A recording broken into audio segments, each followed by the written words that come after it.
do chumbo de minha espingarda.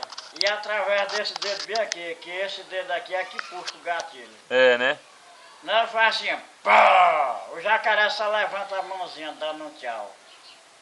Um tchau e eu chego lá, eu digo, companheiro, vambora lá em São José do Brasil, que eu estou necessitando de a Vossa Excelência.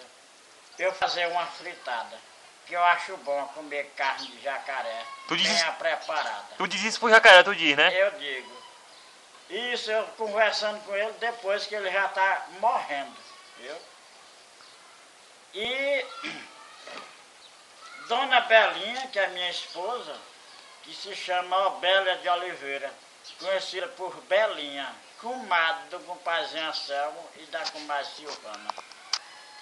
Sim. E ela sabe preparar o jacaré de um jeito que quando eu como, eu sei e fico com vontade de caçar outro. Aí como é que tu vai caçar o jacaré, não? Aí quando eu saio para caçar o jacaré, eu pego minha lanterna, meu facão, minha espingarda e a munição. Aí eu chego na beira da água do açude grande, aí bato a mão 3 vezes. Pá, pá, pá, e faço assim.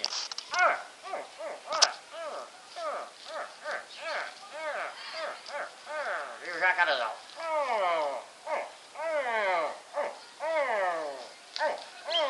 Vem correndo por cima da água. Aí quando chega com a base de 10, 15 metros, eu arrocho ele no gatilho. E aí eu entro lá dentro da água, pego ele e trago pra casa. Só na base? Só na base. E o gato mala? O gato mala, quando quer namoriscar com a gata, ele é tão malandro do jeito que se esconde de trás de uma moita e amostra só a metade da cara. Faz assim. E a gata mala faz assim.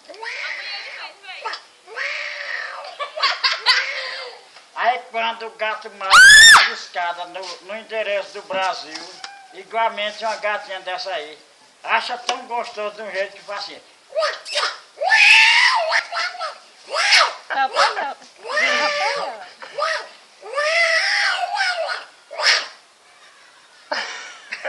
Jumento, vai. E o jegue brasileiro? Vai. O jegue brasileiro, quando quer namoriscar com a namorada dele, ele a prepara e liga as antenas. Tá assim, ó. O jegue brasileiro, quando quer namoriscar com a namorada dele, liga primeiro as antenas de TV. Tá assim, ó.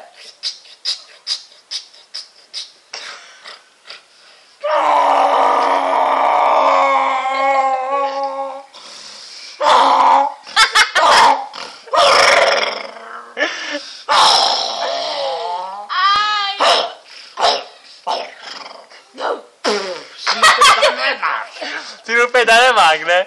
A vozinha de John Rapa é meio lascado. É o John Rapa, amigo. John Rapa, um sinal assim pra galera.